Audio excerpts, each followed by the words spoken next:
and welcome to the Daily Atheist Morning Show. It is Tuesday, the 26th of May, 2020. Tuesday. Getting there. We're getting there. I have got Andy Hall.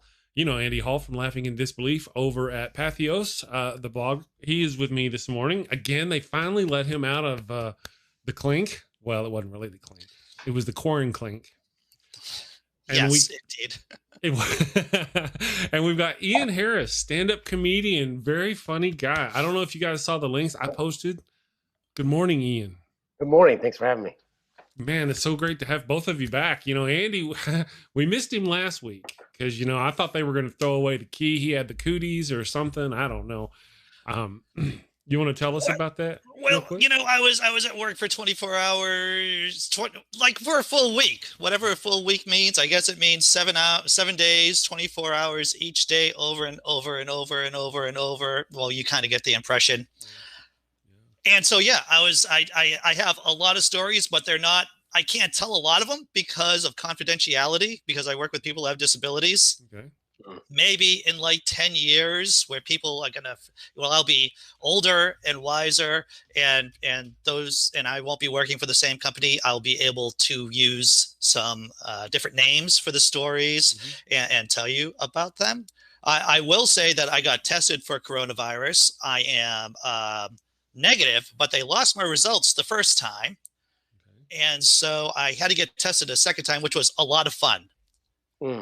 Yeah, a lot of fun. I've heard. Wait, don't you mean that you're positive? You're positively negative? I to use the great words, I am so incredibly positive of being negative that I just went completely 360 a la President Trump, the most incredibly bigliest president we've ever had. Thank you very much. Right. Good point, Ian. Awesome. Yes. Real quick, before we get too far along, I want to say hi to the chat, everybody out there watching. Thank you to the Blazing Wizard Pope. He hit us with 50 Danish kroons. I think I said that right. I'm working on that. Danish kroons. And wanted to make a note that, you know, everybody it's mandatory coffee. It's a morning show. Right. What's wrong with you people who aren't drinking coffee? I got a taser button and I'm not afraid to use it. So, thank you very much, Blazing Wizard Pope, for the coffee advice and the kroons. Kroons. I feel like that's a donut. It sounds well. I mean, it also sounds. I mean, it means crowns in Danish, I believe. Crohn's, right? And then, but over here, Crohn's is like a disease women get in their stomach. That not all women. It's not just women, but mostly Crohn's disease. You know? Anyway, Crohn's disease, right. See, I'm not as dumb as I look. Good morning, Uri Bench. What's that? He also sent you some lupus. Very good. Very true. Very true. Good morning, everybody else. Derek Cruz, the Sassy Heathen, John Anthony. Man, a lot of people here this morning. What a great crowd. Thank you all for joining us. Again, we've got Andy back and Ian. Have you guys seen any of this stand-up from Ian? There's a link below to his. Nobody has. I sit here watching it with the wife last night, and we got a kick out of it. It was oh, cool. I'm glad. Yeah. Smart and funny. Yes. It was good. Well, you know, I mean, sometimes I just kind of forget, you know, and I just a comedian. The guy's a comedian. I didn't think anything of it. I just stopped at that point and I popped it up on the screen up there for the wife to watch, and we were watching it, and it was atheist comedy. And I thought, oh yeah, that's right, man. This is perfect. So you guys go watch this guy's stuff. It's amazing. And he's got a YouTube channel. Yes. And I have links to that YouTube channel down below. So if you'll subscribe to him, that would be awesome. We should give people who come on the show from the West Coast a special medal or something, Chris. We really should, you know, and we're being nice because I moved the hour back. I moved us back an hour. And I originally, the first couple of months I did the morning show, it was would have been 5 o'clock your time. You're on the West Coast? Yeah, Los Angeles. Oh, yes. It's stupid early there, I believe, is the term. Neil, the 604 atheist. Yes. Have you ever heard of Neil, by the way? Neil, the 604 atheist. He runs a YouTube channel. He's up in where is he? Vancouver? Somewhere in Canada. Somewhere in Canada. Somewhere on that second largest geographical country in the world. Alaska. Thank you, Ian. He's in the 604 area code. Okay. So I'm sure I have. I'm bad with. I'm sure. I want to say I'm bad with names. I'm bad with everything. I'm bad with faces. I'm bad with names. I'm bad with everything. So. Well, that's one of the benefits of getting older, Ian. Right. Yes. Exactly. What is the excuse that I don't have? Well, it's all right. I'm old. Well, if there's a graph, it's the people are going to let you get away with stuff more and more. Maybe I should be doing it like more and more as you get older and older, as you deteriorate, Gotcha. Yeah. Ian's also a martial art coach. Who is? He does the Ian. MMA. Ian. Yes. Ian does it. Ian's a badass. No way. He doesn't like to say he's a badass. Well, I got to say, Ian, when I watched your stand-up, you kind of looked a little tiny bit on the scrawny side. I'm just saying, just a little on the scrawny side. Maybe you should. Well, except for right now, I'm building up that quarantine weight right now.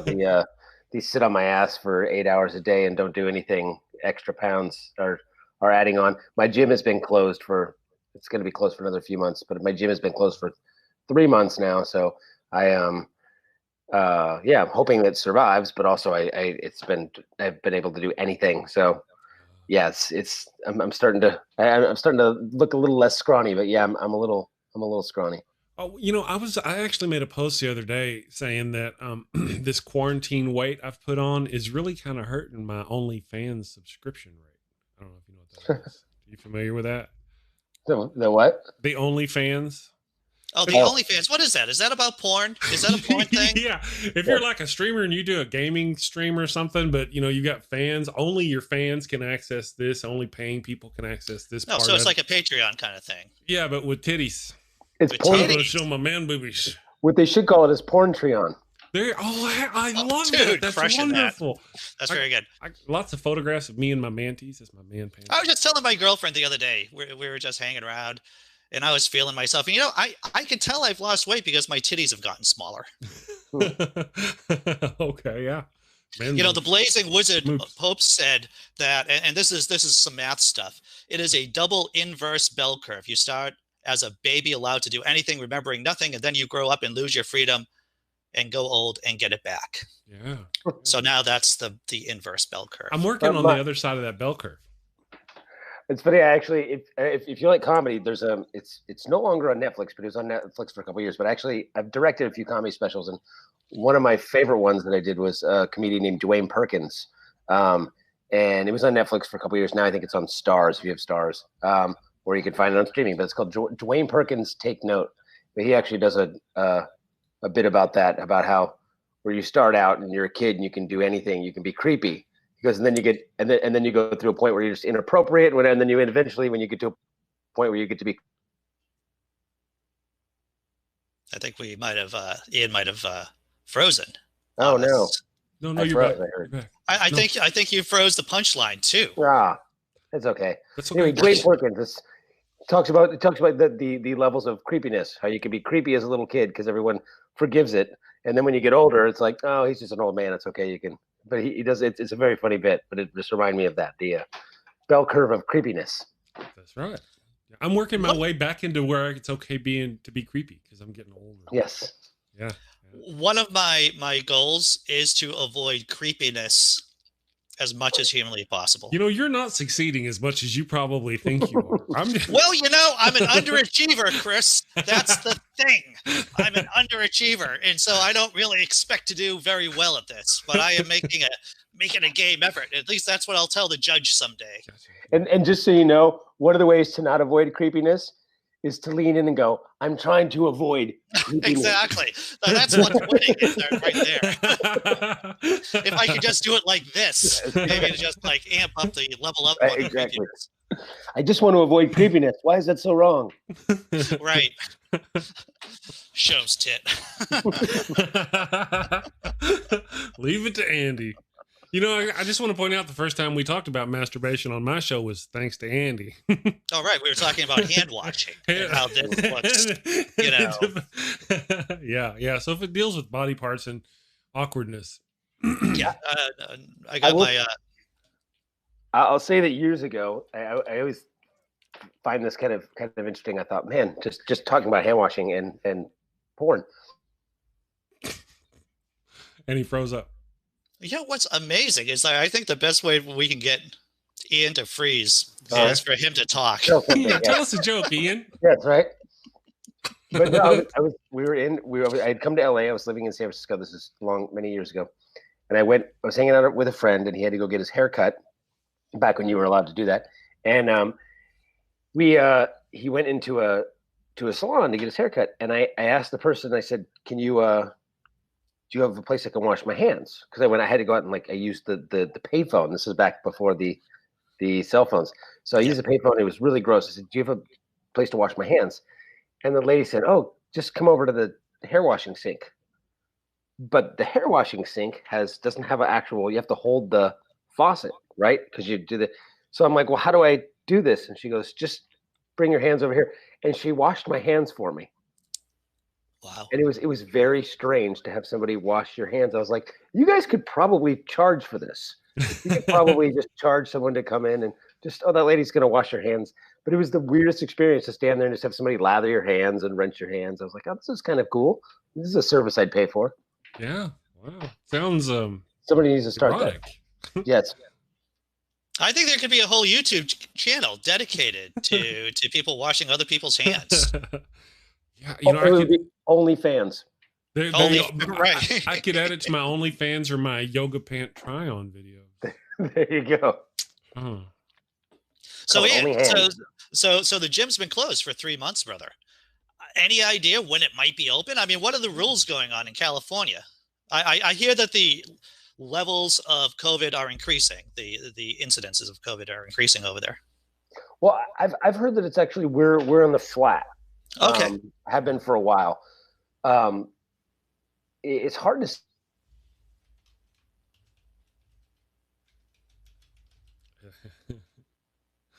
That again? Did I cut out again for a second? Just for a second. Your neighbor's running. Maybe we should just have Ian write down the answers. Right, yeah, exactly. Hold them up on paper. Hold them up on paper. No, but we have I think we're flat as far as the numbers. I was watching the news last night, and it said there are 18 states increasing, 10 decreasing, and 22 that are level. I think we're one of the level. Cool. But for a state with 40 million people, it's we're pretty low as far as per capita numbers go, which is really good. But Los Angeles is where most of them are, because of course there's 12 million people here. So I'm not sure, because they're opening really slowly, which I think is a smart thing to do. But it's we don't have what New York has, where it's there's a lot of people, but they're all on top of each other. So you just this huge spike. Here it's we also started earlier on squashing it. So it's I think it's going to be a longer process, but it won't ever get as bad here. It'll just take a lot longer for them to feel comfortable opening up, because they don't want to open up and have it explode. So it's just we're just kind of maintaining steady, and I have no idea. There's maybe another couple of months, 3 months. Wow. I have no idea. Wow, dude, that sucks. Yeah. And the thing is, your business, you can't really do Zoom meetings for. Maybe you can. I don't know. But I think doing mixed martial arts on Zoom would be awkward, maybe. Is that your primary thing? Is the mixed martial art, and then the stand-up comedy is your secondary? How do you work that? No, it's more my hobby, the gym stuff. I mean, I'm just one of those people. I do a lot of things. I just do a ton of different things, and there's not a primary. There was years and years where comedy was all I did, or that was at least 90% of my income. But lately, I don't like touring as much. I had taken a few years off comedy, so it's now it's 50%, and then I do other things. I do a lot of voiceover work. So sometimes that could be last year I didn't book a thing. I think I booked 2 small commercials all of last year. But the year before that, I booked enough that if I didn't want to work for the next couple of years, I probably couldn't have. It's that way, So it's all so those kind of things. With voiceover, I can't rely on it. But when I can rely on it, it's I'm having a really good career. But it might go 2-3 years with having not really any income.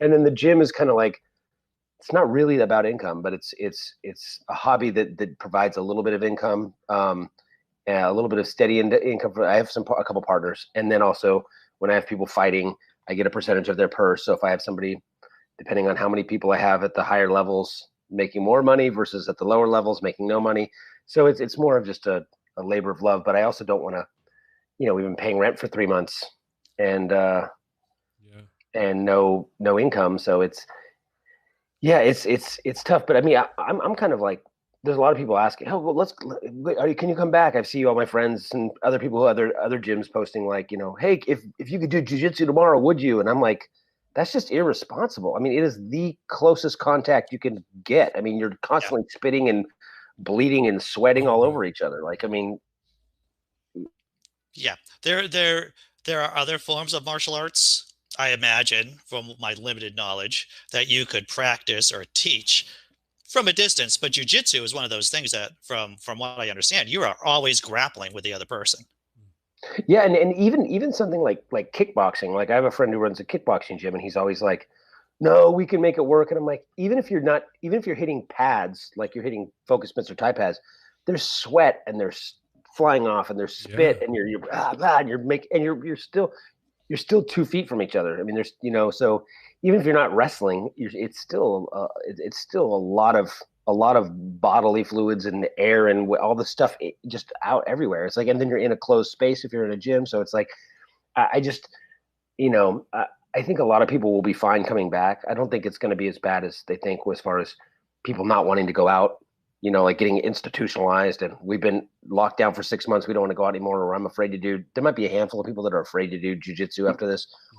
I think things will go back to normal, but it's more about whether or not it's ethical at this point to start up again.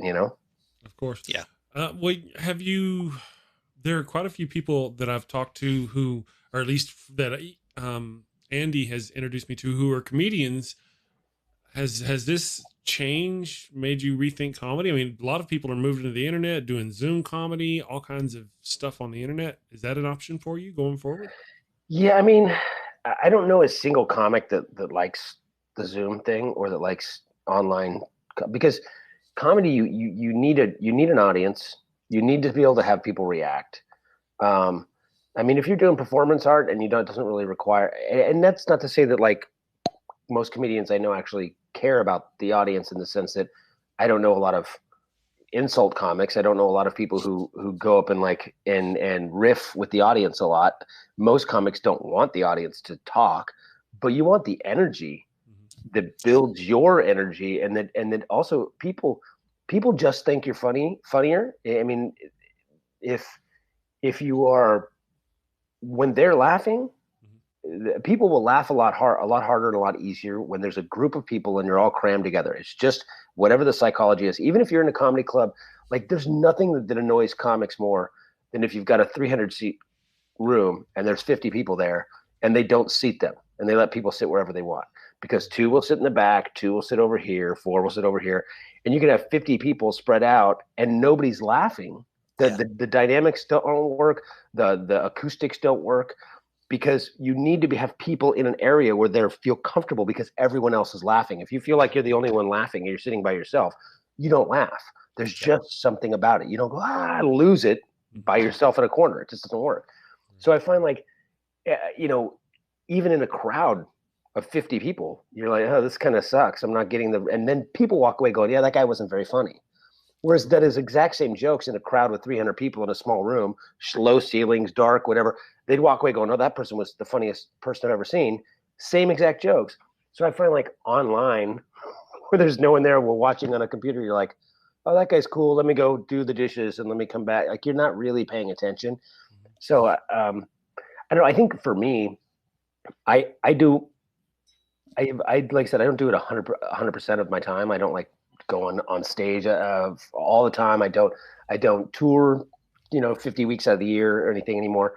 So for me, this is kind of maybe even a transition to maybe I focus more on the gym when it comes back up. I've been doing a lot of writing, written a couple of screenplays that I'm in the process of getting money to produce and things like that. So I'm thinking I might just transition more to that other part of my life in the future, and just because I don't know. I just don't know. I mean, another year of not doing comedy, it's like, do I want to start all over again and have to build up an audience? And I don't know. Well, the comedy thing has been hindered by the COVID, the virus and whatnot, but obviously so has the MMA stuff. And it just seems like either one of them is going to be a hard road to hoe, getting back to any form of normality where you can make a decent, steady stream at it. because of, I mean, MMA, like you guys were just talking about MMA. I don't know so much about all the other karates and kendo and all that other they were talking. Forgive me for not knowing that stuff, but MMA, that's pretty up there and hitting. And I mean, you know, I just don't see how you get past that. Either one of them. Yeah. Thank you, Andy. Yeah, I don't think so either. I mean, like I said, I think eventually, like as far as people getting back into the gym to do MMA, jiu-jitsu, whatever, boxing, people are already. I mean, luckily, a large chunk of the MMA community isn't very bright. Wow! I'm gonna be honest. I mean, but let me put it this way.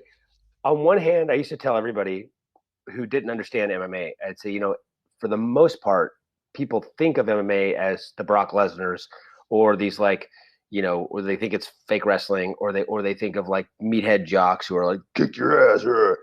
And for the most part, when it comes to combat sports, MMA fighters are neighbor's microwave. He had his personal best without freezing up on us. Yeah, I don't know why it's freezing in the thing. No, you did good though. You were there for a while, dude. You were with us. Nice.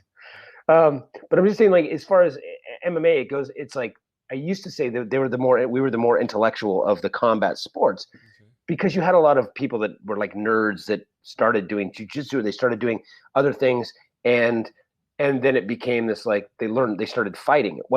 Most martial arts people didn't come from a background of like football or whatever, you know. They came from like, I don't want to get my ass kicked. How do I learn to defend myself? And then eventually like, hey, I'm good at this. Can I fight?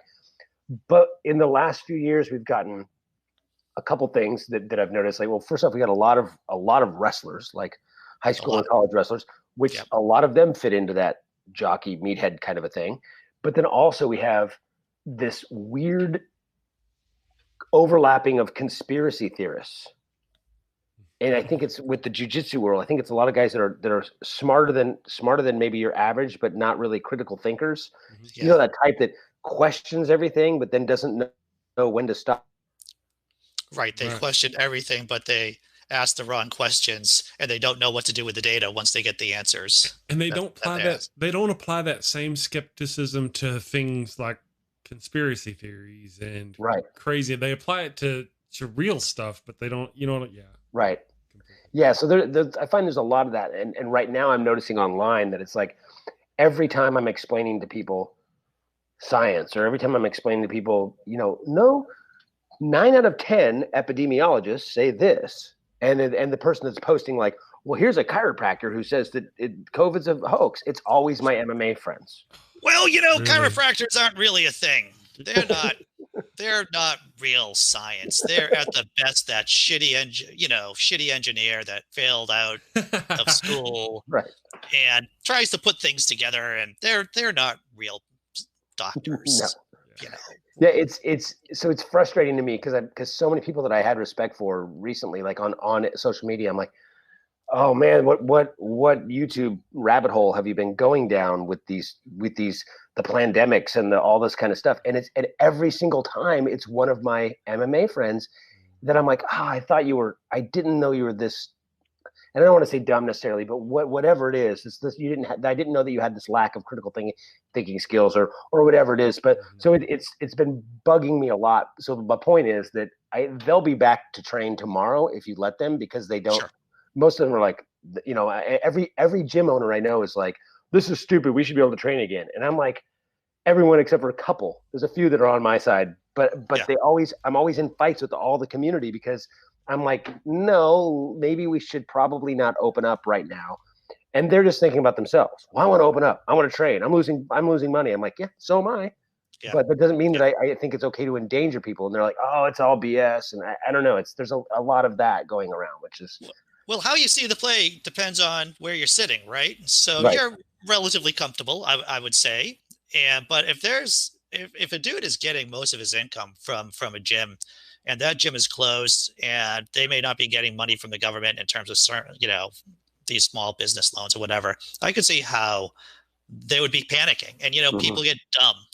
People get dumb when they panic. Yeah, there's definitely a lot of that. And I mean, we are our gym is lucky in that I've got partners, and there's a good chunk of our members that have said, don't stop charging me, because they and which is cool. I mean, it's not enough to pay all the bills, but it's paying a decent amount. It's like, I mean, it's probably like 30% of our members are like, hey, just keep charging me, it's all right.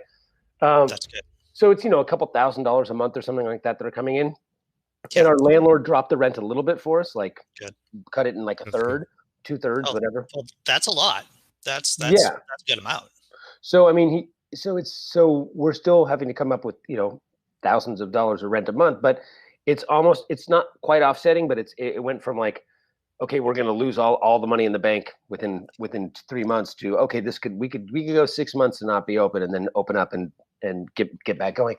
But yeah, it's also that we, none of us, it's not any of our career, it's not any of our jobs. Like myself and my partners, it's like we all have our own thing, and this is our little investment thing, and our it's a hobby. So we have that privilege or that advantage, absolutely. Again, not that we want to lose everything we've invested in the last few years, but yeah, I mean, I get it that it's tough for people, but it's tough for everybody. I mean, and the thing is that there's no guarantee that just because you go back to go open your gym up again, that things are going to be great, that people are going to be excited to go in right now. And then what happens if you do and you help cause another spike or an explosion, and then you got to be closed down for a year? Then you're done. Yeah. And the thing is, the spike that you helped cause could kill somebody. There are people dying. There are people dying from this. Mm-hmm. And you may not be exposed to it, exposed to that knowledge, right, of having someone. But there are people in the company where I work, the people that we care for, they are dead. There's at least one person dead. There's another person in ICU. That person may not be with us in a certain period of time. So people are perishing. And do you want that on your conscience? Do you want that on your conscience, that you helped that person, meet their end earlier than they should have? It's a horrible idea. Yeah. Absolutely. So what I'm hearing, Ian, is that you should be starting some kind of Jedi temple, right? Where there's like skepticism married to martial arts and cranking out what would become like skeptical Jedi Knights. Is that what I'm hearing? Is that there's a great need in the community for that? That's absolutely correct. What's funny is, so that there's actually for people who don't know, like in jiu-jitsu, so jiu-jitsu is one of the elements of one of the M's, right? One of the mixed martial arts, one of the martial arts in the mixed martial arts. So jiu-jitsu is like rolling, it's submission wrestling. You're wrestling, and when you're good at it. So we were going so well for so long. When you're good at it, that's where we lost him. You said when you're good at it. What'd you say after saying when you? Oh yeah, okay, cool. When you're good at it, you usually go lighter. We call it flow rolling, right? So it's called rolling. So that's what people call like jiu-jitsu guys when they call sparring or practicing, you call it rolling. Hey, let's roll. Right. So there's a friend of mine, Jamie Kilstein. Have you guys heard of Jamie Kilstein? He was he's a big atheist, and he did the first, I think he did the first Reason Rally, and he used to have a podcast called, was it Citizen Radio or something like that back in the day? So yeah, Jamie's been around for a while, and he's a really good comic, and he's a really good jiu-jitsu guy. And he recently moved to Arizona, but he was living in LA and coming to the gym and stuff. And I wanted to do this thing where I wanted to do a podcast where we had cameras on. We were just trying to figure out how to mic it. And we were going to just roll jiu-jitsu, like flow roll 50%, and talk about subjects. I wanted to talk about religion, atheism, that sort of stuff while doing jiu-jitsu. I wanted to call it Holy Rollers. Or unholy rollers. And I thought that would be really cool, just to like let people watch you roll jiu-jitsu and do techniques while you're talking philosophy. People might be like, that's kind of interesting, but we couldn't figure out how to quite make it work to where you could hear it while you're training, but I thought it was a cool idea.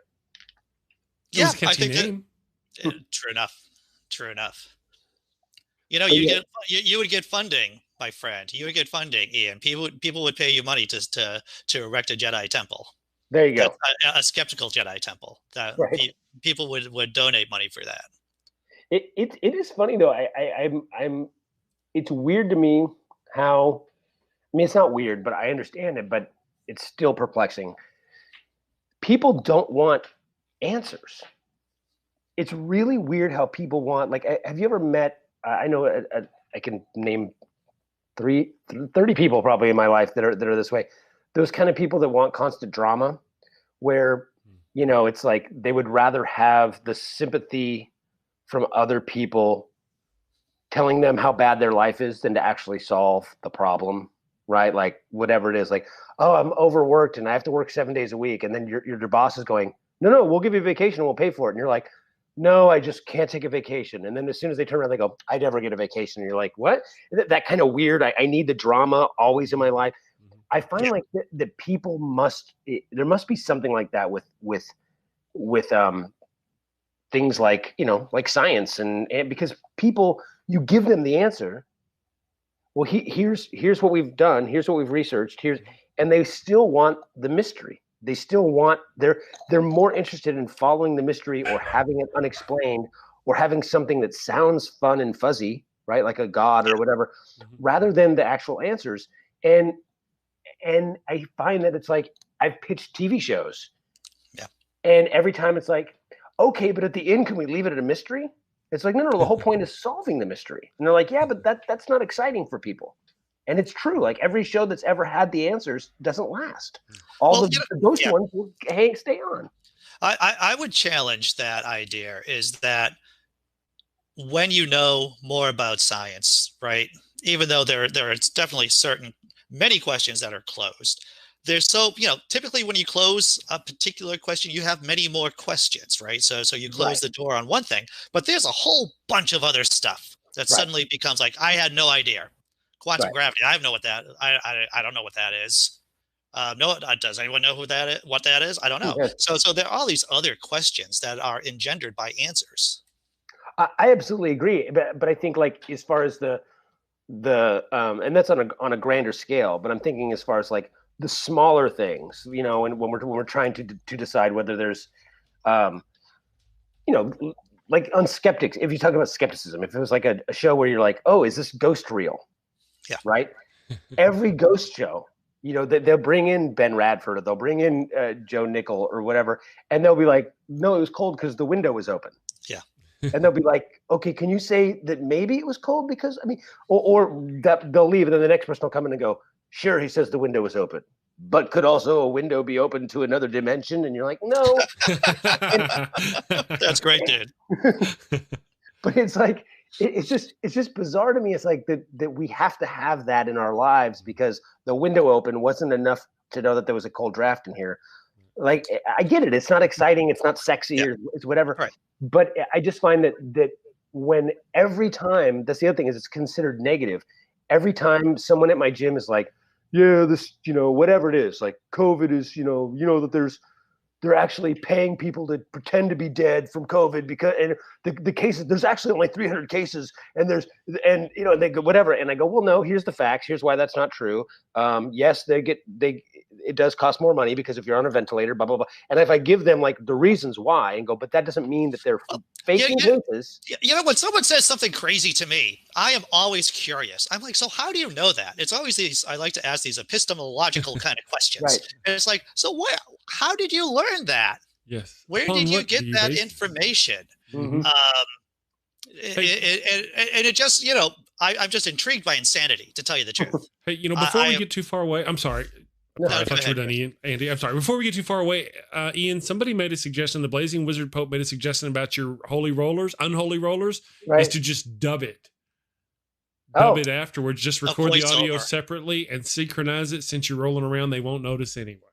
That's true. That's a good point. Yeah, good idea. Yeah, I mean, I should still try it. Although Jamie moved, but there's plenty of guys that is the one thing I will notice. It's weird. There are a lot of comedians and people in the community, whatever, that are fighters or do jiu-jitsu or do boxing or it's strange how there's this weird. I actually wanted to do a documentary exploring the similarities between fighters and comedians. And it's very strange how many fighters try to do comedy and how many comedians train It's very weird, but so yeah, I'm sure I could find somebody other than Jamie to do it. But you know, Andy, but to your point, I mean, I think it's, you know, I don't know. I mean, there's something to be there's something about sorry, I've lost track where you were in the middle of no. Well, we were talking. We're very distracting people, Ian. That's what we are. We are. Well, I kind of knew you'd forgotten. I was just going to let you struggle because I do it all the time. And finally, I forgot what I was talking about. I hadn't forgot when I started, and then as soon as I started talking, I was like, "Wait, where was I going with this?" I want to get to the idea about doing the voiceover while you're rolling with the other person for this Holy Rollers idea. I think that's a brilliant idea. That is a great idea. You wouldn't even have to dub it. You just do voiceovers, and so part of the program would be like an intro on whatever you're going to be talking about, and then the rolling, and and also, you know, when you think about why there seems to be one group of people who are both attracted to comedy as well as MMA. You can definitely say that, and I'd like to see some kind of statistical factor analysis on this, you know. Right. But I'd say there is like some kind of gravity well of personality traits that are obviously aggressive and want to color outside the lines, right? Because what I think it is I mean, go ahead and I don't want to. No, I mean, you know, so there's like an ocean personality test, right? I believe it's one of the few statistical, like legitimate personality tests out there. So if you were going to test people both in the comedian communities as well as the MMA communities, I'm going to guess that there's considerable overlap over one or two traits, like statistically relevant overlap. I think here's the thing is, unfortunately, I think I know what that trait is. And, but the sad thing about, I don't want to do if I did a documentary, I wouldn't want to lead the science. Right. But I'm pretty sure that one of the major, if not the major thing is anxiety. Yeah, dude. Because I've never met a bigger group of people that have anxiety than fighters. And comedians are known for having, you know, like the Woody Allen thing with the neurosis of it. And I think that both situations are controlling your anxiety. And a lot of times people set out. Here's the other thing is the two biggest fears in all of humanity are public speaking and getting in a fight. Yeah. So, and it's like, so why did the chicken cross the road? Well, that was a very good question. I didn't expect that segue. I'm sorry. No, it's interesting because I think that there's like, I mean, there's also something about when you're a comedian, a stand-up comedian anyway, you have to write, direct, produce, and star in your show. And if you fail, it's all on you. Yeah. If you kill it, everyone's there and it's all you. It's just all ego boosting. If you're a fighter, you've got your team, you've got your coach, but at the end of the day, the cage door shuts or the ring, and it's just you. It's just you. And it's all on you, which is why there's so much anxiety. I think it's like there's thousands or millions of people watching me fight this guy, and they don't care that I have a coach or teammates or whatever. They just know that it's me against this guy. And if I lose, I look like a jackass in my mind. If I win, I'm the greatest hero that's ever lived. And it's the same thing with comedy. And it's like it's some sort of way to control your anxiety and your fears. And I think it's almost always a gradual process where people, I'm gonna go up and do that open mic. Oh, I like that. I'll do another one. And then eventually it's like that's their job and their career. But they did it because they're like, that's something I want to do. And then same thing with training. They're like, I'm afraid to get in a fight. Maybe I should go do some training. And after six years, they're like, I wonder if this shit works for real. You know? Sure. I'll have to tell you, the biggest natural highs I've had, one is from crushing it on stage, doing comedy. And the other one is I used to do LARPing. So I used to do this fantasy. I know you're all fucking surprised at this, that Andy Hell would do fantasy LARPing. But beating the crap out of someone with my 6 foot tall bopper sword and killing their character and screaming out to the sky after they're dead. Very, like this incredible rush of neurochemicals, dopamine or whatever. It was like insanely exciting. Yeah, and it's addictive, And then, so it's to me, I think there's definitely something that I really want to explore. But I mean, like I said, I don't want to lead the conversation. I want the, lead the findings or the science. And although it's a documentary, it's not science, but still, you don't want to be, completely biased in your business. But also, documentaries are painstakingly long and arduous, and it's so much time and money for something that ultimately makes no money. You got to do the MythBusters things. You got to have like irrelevant explosions. It's like, we don't have to blow this up. Right. Let's make some fire. I think that's your secret right there, Ian. You just got to have like a random explosion every 7 minutes. Or nudity. That's the other one. Oh yeah, good nudity, not bad nudity. But not me nudity. No, not at all. Hey, Ian, if you don't mind, were you ever a Christian? No. Were you ever a believer? No, you've been a cradle atheist. Yes, basically. Yeah, I mean, I had a different kind of a background. Like I've never been. I've basically pretty much been a skeptic and everything my entire life. My dad was an atheist, but he didn't call himself an atheist. He just was. He just thought it was all religion was BS. And my grandfather was the same thing. It's funny. My grandpa was one of those guys. He was he was a bigot. He was a redneck kind of a dude, big country boy, redneck. But he was also one of those old Democrats. Like he was a staunch Democrat. Like he was against the man. He was against, he played music, and he would always have like the old folk songs that, and all that kind of stuff. But he was also grew up at a time where he was, like I said, racist and, country hunting and fishing and all the kind of traits that we think of as like not Democrats now. But he was, working man for the people, that kind of thing. And he also, my grandfather was literally a grifter. He was a con man for many years. He was in the carnivals, rode the wheel of death on the motorcycle, and did all this kind of stuff. Hopped trains, and he was an actual grifter. And when I was a kid, he used to tell me, he was like, the best you want to get the real con to get into if you want to make money is this religion thing.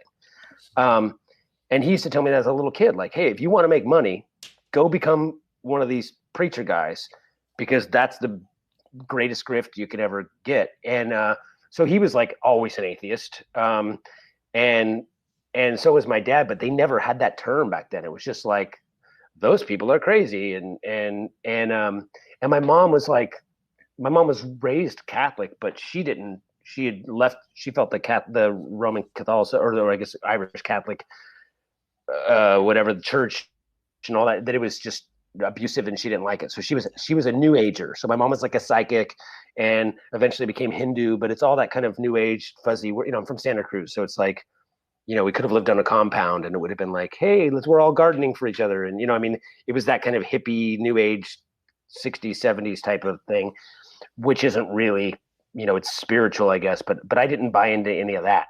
So it's like, I kind of had, those are my two parents, spiritual, new age, psychics and fuzzy stuff. And then my dad, who thought it was all BS. I have to ask you, Ian, why do you think you didn't go into grifting? I am a comedian. Oh, okay. I see what you did there, sir. You kind of did in a certain way. No, it's funny because I've always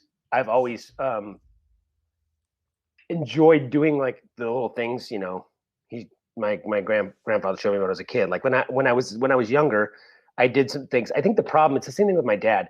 My dad is one of these people that everyone would be like, your dad has so much charisma. He's like the best talker. My dad talked his way. The one house we ever owned, we owned for like a year, and then he sold it, and then he decided never to buy a house again. But he talked these people into selling their house. It wasn't for sale, and my dad didn't believe in banks. He was one of those kind of, and he talked these people into selling his house, financing it on their dime to him, and so he bought a house that wasn't on the market from the owner. This is also back in the 70s when you still bought by owner or whatever. Yeah. But he was that guy, and he sold cars for when his work wasn't going well, he would sell cars for a year. So he was off and on his whole life as a used car salesman, and everyone was like, he's the best, like he's amazing, but he hated it, and he would talk people out of buying cars after he talked them into it because he realized they couldn't afford it, and he's like, I don't want these people to have to lose their car. And he goes, I can talk he would talk people into car loans they couldn't afford, and then go, you know what, Dad, let's not do that. let's not do that. I don't want you to lose your house. I don't want you to, lose your kids' college, whatever. And I think having a conscience, like when I was a kid, I would do all the little grifting tricks that my grandpa taught me, like how to switch bills out, go and get a soda, and give them a 1 and make them think you gave them a 20, so they give you change $19 back, and I would do all that kind of stuff, and I thought it was funny and cute for a little bit, but then as soon as I realized, I was like, oh, I'm stealing people's money.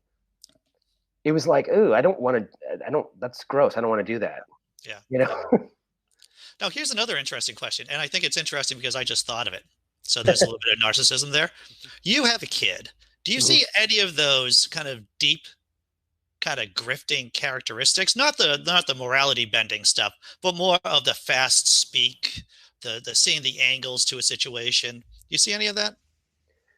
I mean, for me, I think a lot of it is just when it comes to that sort of stuff. Aside from knowing the tricks and the tools, the personality traits are really aside from the moral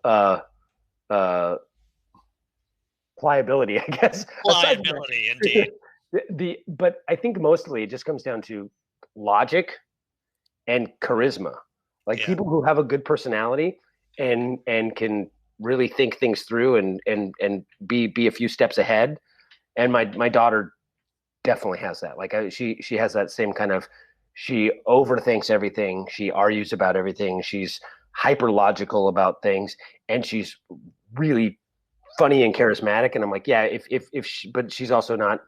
I think she's kind of like me, where it's like I don't think she would be down to take people's money, but I think if she wanted to, she could probably do pretty good with it. Well, I could never be a grifter because I failed in personality in school. Yes, just failed. Yeah, repeatedly. Really? Well, there are those people who don't seem to have any moral qualms. Like those, I guess, like your granddad, who make the great car salesman. They have no shyness about getting out there and pushing stuff on people and being told no and going back. There's people out there that can do that. I am not one of those people. I tried my hand at sales, and I didn't do poorly compared to how I thought I was going to do, but it was definitely, I have an outgoing personality, so that worked for me, but I don't like pushing. I don't like selling. So those things worked against me. Yeah. And also for me, there's this thing where I want to, maybe it's the skeptic in me or the science minded person. I always want to give them all the information. Yeah. So they can make a proper decision. And it's like, that's not what you want to do in sales. No, you want to give them just enough information to lead them in whatever direction you want.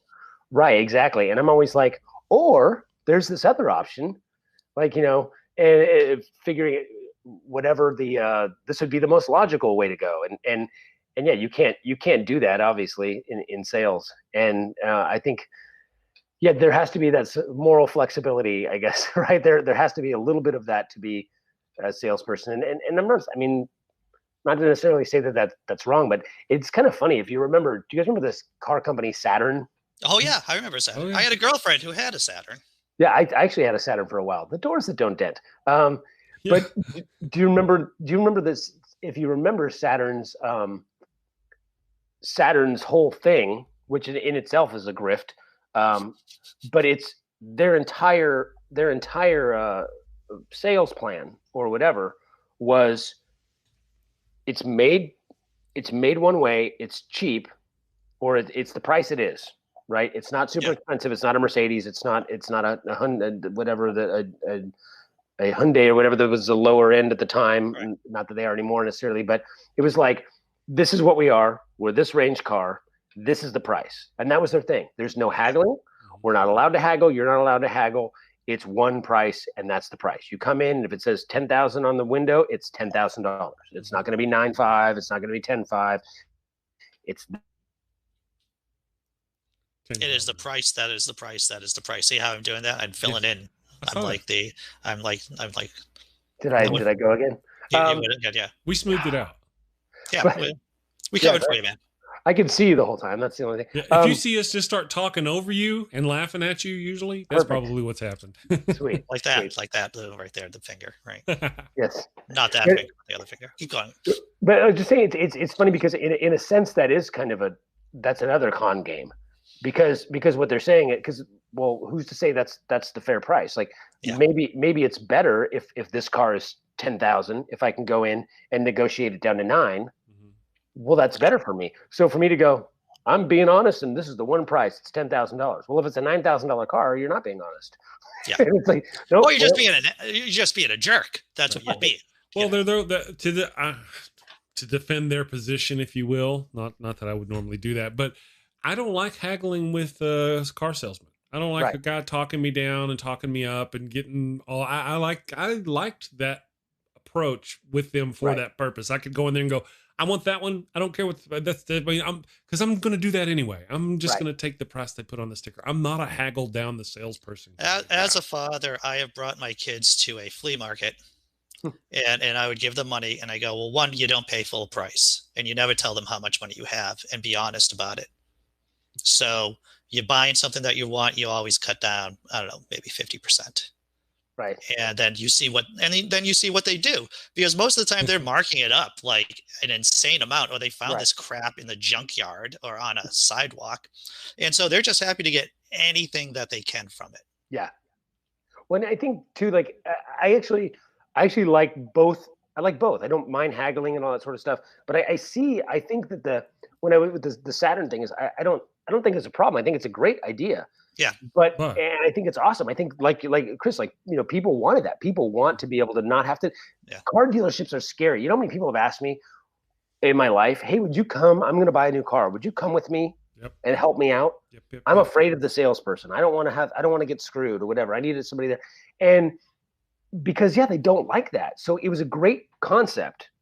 But my point is that they can also be a good way to gain confidence to overcharge people if that's what you want. I can tell you that it's the best price, and you don't get it, and there's no negotiating, and it's so nice and simple for you. And I can jack up the price a little bit, and then you don't have any idea. But yeah, it's funny because there's all those little things that, like you said, as far as naming the price. The one thing I did learn by living on a car dealership most of my life is when I would go in and buy a car, especially a used car, I always had I knew every trick, every single trick they would do.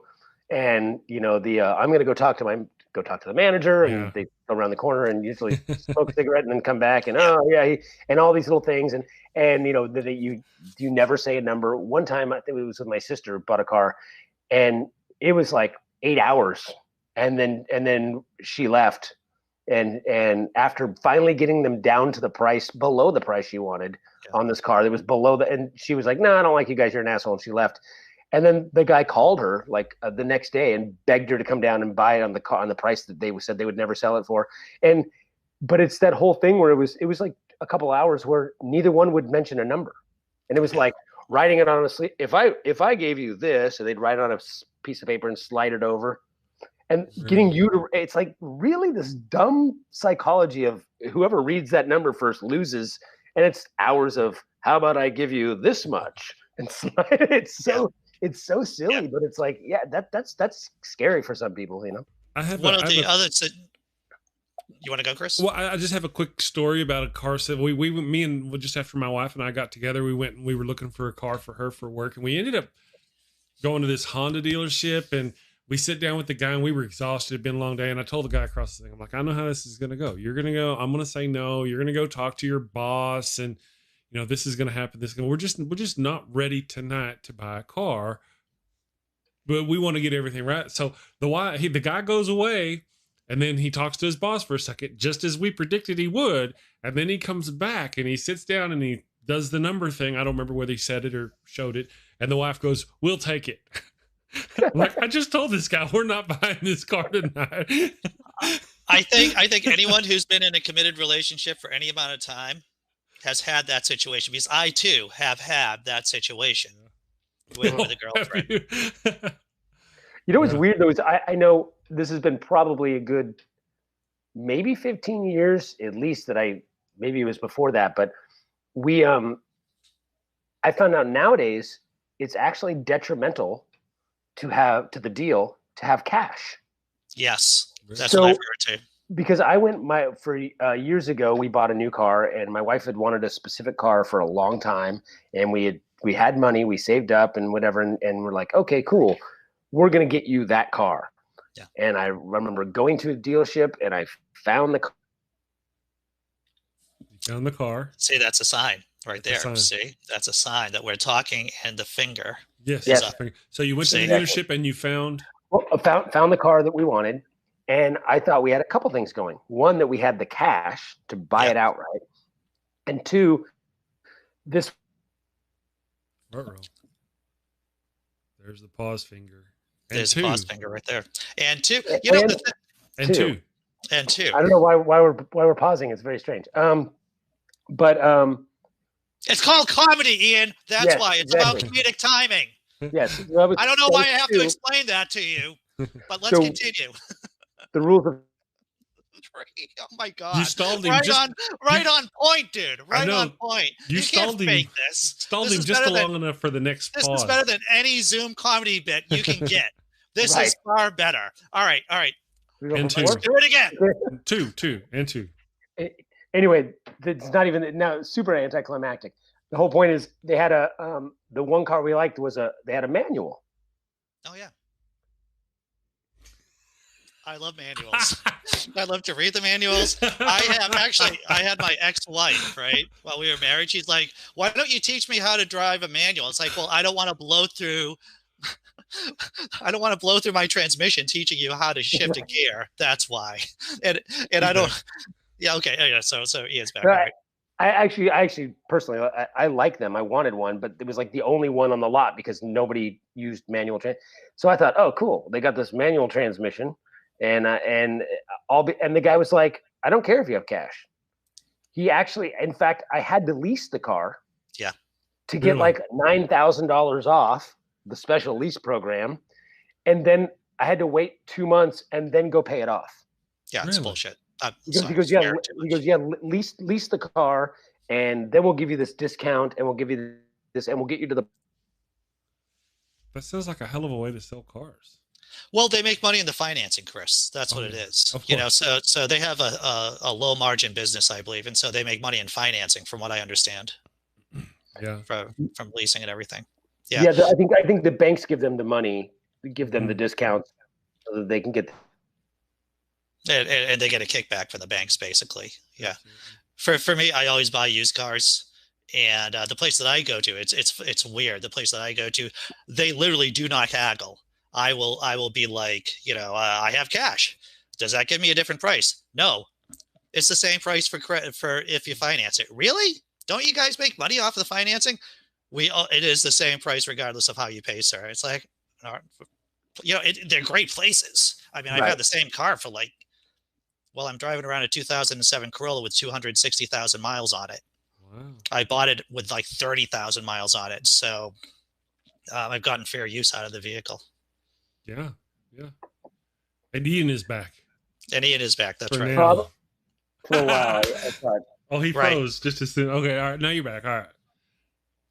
Yeah, I was here. I could hear and was watching you guys all the. I'm sorry. I don't know what's going on. I'm actually.